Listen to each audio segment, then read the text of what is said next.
Udah kita baca berita dulu yang satu ini. Boleh. Ngomong-ngomong mobil listrik, telah terjadi pemadaman listrik besar-besaran bukan di negara kita, tapi di Spanyol dan Portugal. Gara-gara padam listrik, hampir semua aktivitas di wilayah itu lumpuh total. Mulai dari jaringan telepon, lampu lalu lintas, mesin ATM, semua mati. Yang nggak mati cuma cintaku padamu. Sementara itu Perdana Menteri Spanyol dalam keterangannya menggunakan bahasa Spanyol nih penonton. Ya. Kira-kira beliau bilang gini ya. Adanya osilasi kuat pada jaringan listrik Eropa sebagai pemicu gangguan ini. Coba ditranslate ke bahasa Spanyol. When you do estamento amonito expulso.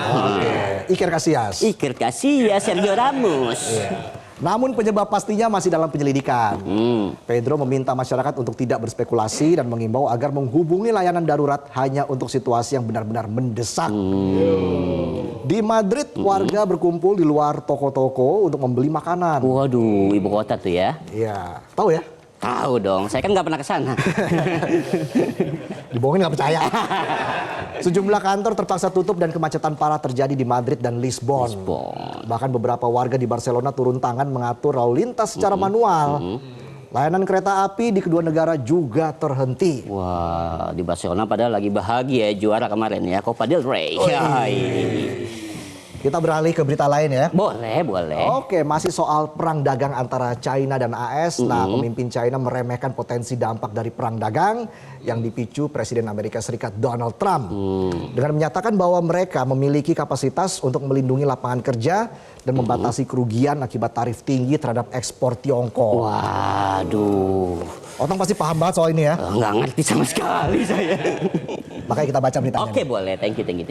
Sejumlah pejabat senior dari berbagai kementerian berbicara dalam sebuah konferensi pers di Beijing pada hari Senin bertujuan untuk menguatkan kepercayaan publik.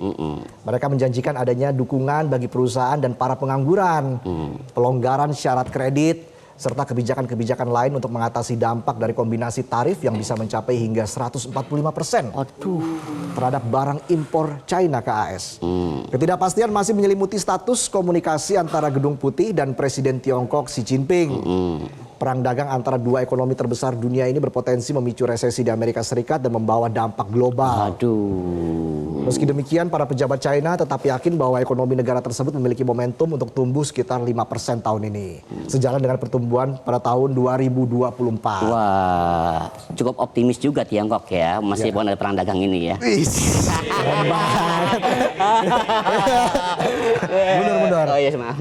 Gitu toh. Keren ya ini. Tarif perang dagang ini memang sangat seru akhir-akhir ini. Iya, takutnya dampaknya ke kita nih, Bu. Enggak.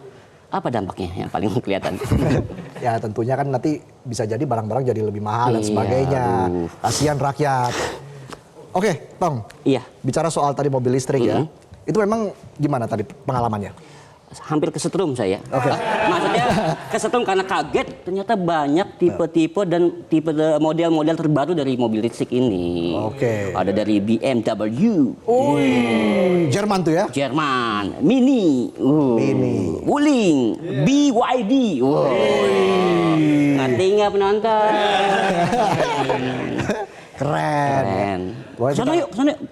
Ya, oke. Pokoknya nanti kita ke sana ya. Ayo. Nanti kami akan kembali saat lagi. Kita akan hadirkan siapa nih? Salah satu band yang saat ini paling ngetop di Indonesia. Salah satu band paling ternama di Indonesia. Khususnya bagi kalangan anak muda, kalangan Gen Z. Wah, ini dia nih. Makanya jangan kemana-mana, tetaplah di Midnight Live.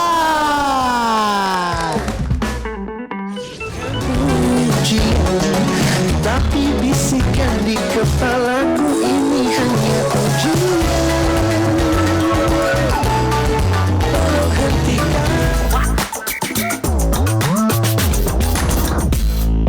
Jelajahi cara baru mendapatkan informasi. Download Metro TV Extend sekarang.